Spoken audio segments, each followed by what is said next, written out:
ऐन निवडणुका तोंडावर असताना नगरपालिकांचे अर्ज भरून झालेल्या जिल्हा परिषदा कधीही जाहीर होतील, महानगरपालिकांचं सुद्धा अगदी वेळापत्रक तोंडावर असेल, हे सगळं असताना शिवसेनेचे मंत्री मंत्रालयामध्ये कॅबिनेटच्या बैठकीवर अघोषितपणे बहिष्कार टाकतात।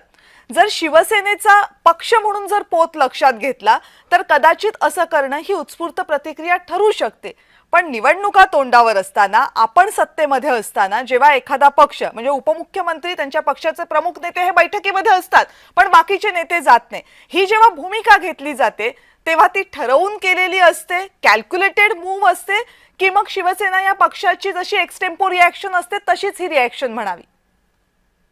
नाही, कविता थोडं मागे जाऊया, कारण मिलिंदजींनी आता जे काय सांगितलं ना, कल्याणचं राजकारण, ठाण्यातलं राजकारण, जालनामध्ये काय झालं, सातारमध्ये काय झालं, संभाजीनगरमध्ये काय झालं, कारण तिथले जे मंत्री जे आहेत त्यांची नाराजी होती, पण त्यांच्या नाराजीकडे तेवढं पाहण्याची गरज एकनाथ शिंदे आणि भाजपला पडली.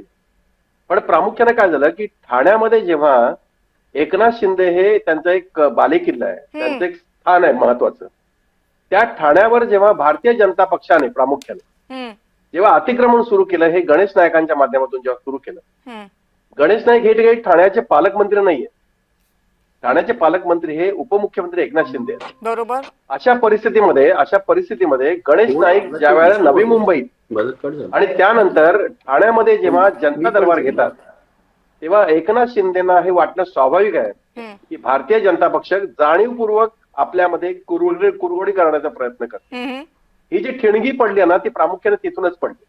आणि मिलिंदजींनी सांगितलेलं राजकारण तर आहेच, पण त्याच्याशिवाय जेव्हा गणेश नाईक यांनी जेव्हा ठाणे शहरामध्ये पाऊल ठेवलं, त्यांनी पाय ठेवलं आणि तिथे जनता दरबार सुरू केले, तेव्हा एकनाथ शिंदे अतिशय खडबडून जागे झाले. त्यांनी 3-4 वेळा प्रयत्नही केला मुख्यमंत्र्यांना सांगण्याचा, हे जे काही चाललंय काही योग्य नाही, पण तरीही गणेश नाईक थांबले नाही. गणेश नाईकांनी तिथे दरबार घेतले, नवी मुंबईतले दरबार त्यांचे चालूच आहेत, पण जेव्हा ठाण्यामध्ये दरबार घेतल्यापासून एकनाथ शिंदेनी या संदर्भात अतिशय कडक भूमिका घेतली आणि कुठल्याही परिस्थितीमध्ये माझ्या मतदारसंघामध्ये, माझ्या ठाण्यामध्ये इतरांना पाय ठेवू देणार नाही, हे ते सांगत नव्हते. नरेश मस्के सांगायचे किंवा श्रीकांत मध्ये सांगायचं. हे सांगण्याचं कारण एकच होतं की भारतीय जनता पक्षाकडून एकनाथ शिंदेच्या शिवसेनेवर कुरघोडी केली जाते, त्यांच्या पायावर पाय ठेवला जातोय, ही सुरुवात झाली. आणि या सुरुवातीचा अतिरेक कधी झाला, ज्या वेळेला इतर मंत्र्यांचे जे काही दालनं आहेत, दालनांचं वितरण करणं, त्यांना सहाय्यक देणं, त्यांना पीए देणं, त्यांना ओएसडी देणं, या बाबी जेव्हा दुर्लक्षित केल्या गेल्या मुख्यमंत्र्यांकडून, तेव्हा हे सगळे मंत्री नाराज झाले.